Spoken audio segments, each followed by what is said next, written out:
We really have to get that deal with BGYO. Why are you pushing this? You've worked with them before. But they have premium. Kung makita ng mga audience that we're still working with them, malaking hatak po yun. Pag-iisipan ko. I'm thinking kasi ngayon na mag-work na kayo sa sarili niyong album. Yung 4 lang kayo. We appreciate that, Miss Monica. But a single with BGYO, it could be a good jumping board for our next album. Well, I could ask for a meeting. I can join you po. I'm really passionate about this project, Miss Monica. Claiming that it's already ours.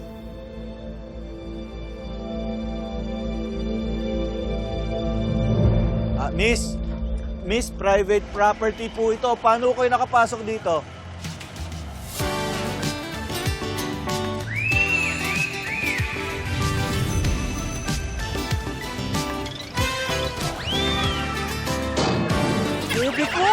Baby ko, ano nangyari? Baka mapaaway ako sa dami ng mga lalaking gustong manligaw sa'yo. Si Bana ang may kagawa nito.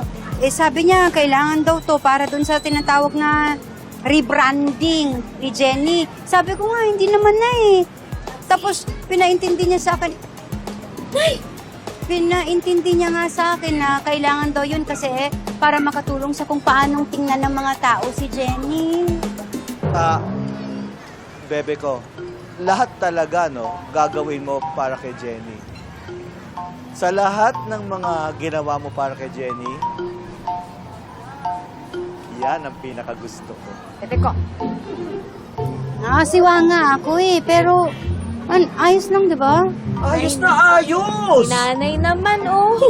May cutics ka Cutics nga. Ay, sobrang bagay po. Ang ganda-ganda niyo. Ganda-ganda mo! Na-inlove na agad si Papsi ulit, Ang ganda-ganda mo, sobra! Nay, salamat po. Pero sana isipin niyo rin po para din po ito sa inyo. Pangako po yan. Gumanda-ganda na po yung kita ko. Hindi lang po yan ang transformation na gagawin natin. Mas marami pa po. Gusto ko po na maging maganda yung buhay niyo ni Papsi. Nay, si Papsi, papawave ko yung buhok. Grabe, bagong rebrand ba to, te? Gusto ko yung branding mo ngayon, di ba? Sobrang Wow! Iba talaga yung nagagawa ng ambisyon. It takes you to different places. Lalo na sa mga lugar na hindi ka naman belong. Grabe yung confidence mo, no? Parang corruption issues. Hindi nauubos.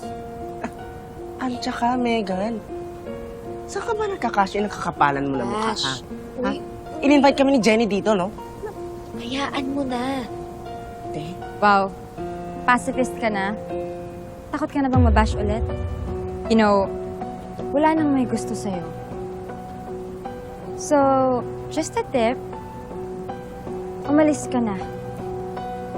At huwag ka na mag-waste ng time dahil hindi ka na ulit ma-save ng BGYO.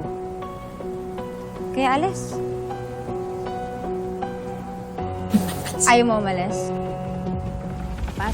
Bitawan mo ako. Kasi labas. Umalis mo na! Get out! Akira? Akira? Akira,